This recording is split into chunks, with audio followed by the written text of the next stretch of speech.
నమస్తే అండి, welcome to my channel Vanisri. ఈరోజు మీకు వేడి వేడి మిరపకాయ బజ్జీ ఎలా చేయాలో చూపిస్తాను అనమాట.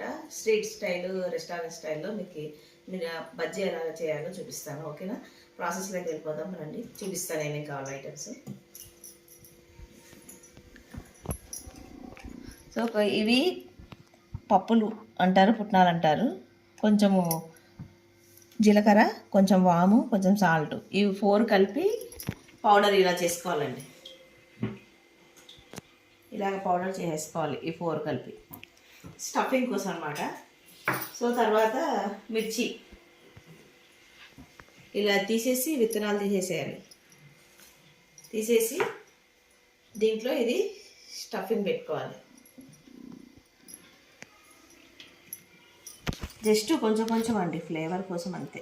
మళ్ళీ ఫుల్గా పెట్టాల్సిన అవసరం ఉండదు.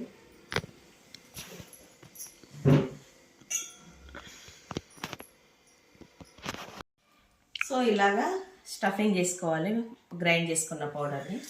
ఇప్పుడు మనము శనగపిండి తీసుకున్నాం కావాల్సినంత. సో శనగపిండి, వంట సోడా ఒక హాఫ్ స్పూన్ అండి.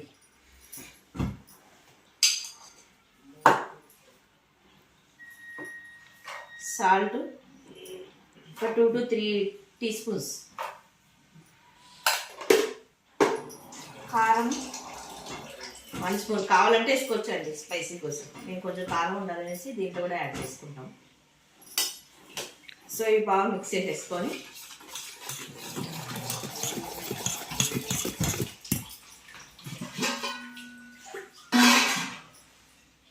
వాటర్ వేసేసి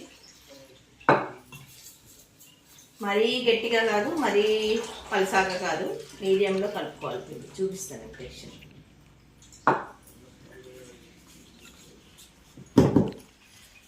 కలుపుకోవాలండి. మరీ పలసాగా కాదు, గట్టిగా కాదు.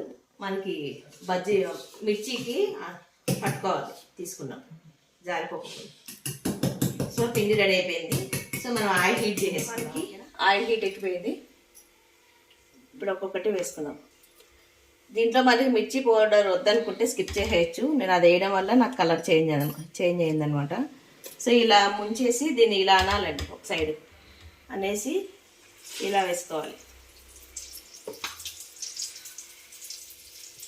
సో ఫ్లేమ్ అడ్జస్ట్ చేసుకుంటూ ఉండండి, మీడియం హై.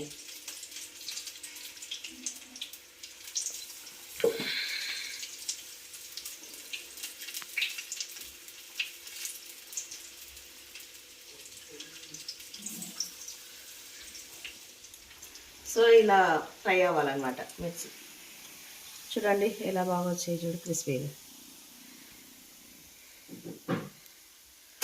ఇలాగే అన్నీ వేసేసుకోవాలి. సో వేడి మిర్చి బజ్జీ రెడీ అయిపోయింది.